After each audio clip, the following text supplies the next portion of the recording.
கத்துறன்னு சொல்கிறாங்க பாருங்கள் சகானா, ஃபீலிங்கோடு பேசுவாங்க. நல்லா இருக்குது, சந்தோஷமாக இருக்குது, ஊன்னுவாங்க இல்லையா? அது மாதிரி உள்ளவங்க சுகமாக இருந்தாங்கன்னா அந்த சவுண்டு வரதான் செய்யும்.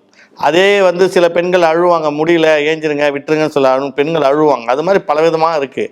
ஆனால் என்னை பொறுத்த வரைக்கும் கணவன் வந்து உங்கள் கூட எஃபெக்ட் பண்ணுறாரு, உங்கள் கூட கான்டாக்டில் வச்சுக்கிறாரு அப்படின்னா அவருக்கு ஒத்துழைப்பு கொடுங்க. ஏன்னா ஒத்துழைப்பு கொடுக்காம போயிட்டீங்க, நீங்கள் வந்து சரியாக அவர் கூப்பிடும்போது படுக்கலை அப்படின்னா அவர் மனநிலை கொஞ்சம் மாறுறதுக்கு சான்ஸ் இருக்குது. மாறுதல்லாம் என்ன பண்ணுவார், என்ன நம்ம கூப்பிடும்போது நம்ம மனைவி வரமாட்டுறாங்க. சில பெரும்பாலும் பெண்களுக்கு வந்து அந்த லூப்ரிகேஷன் நிறையா வரணும். அது எப்படி வரும் அப்படின்னு பார்த்தீங்கன்னா, இப்போ நம்மளுக்கு அழுதா எப்படி கண்ணில் தண்ணி வருதோ, எப்படி பேசினா நம்மளுக்கு வாயில் உமிநீர் வருதோ, அது மாதிரி கணவன் மேலே நீங்கள் ஆசைப்பட்டால் மட்டும்தான் அந்த லூப்ரிகேஷன், ஒரு திரவம்னு சொல்லுவாங்க, அது நம்ம எண்ணெய் மாதிரி ஒரு வழவழப்பு தன்மையோட ஒரு திரவம் சுரக்கும் பெண்களுக்கு. அது சுரந்து நீங்கள் செக்ஸ் பண்ணி பாருங்கள், உங்களுக்கு அந்த வலியே இருக்காது.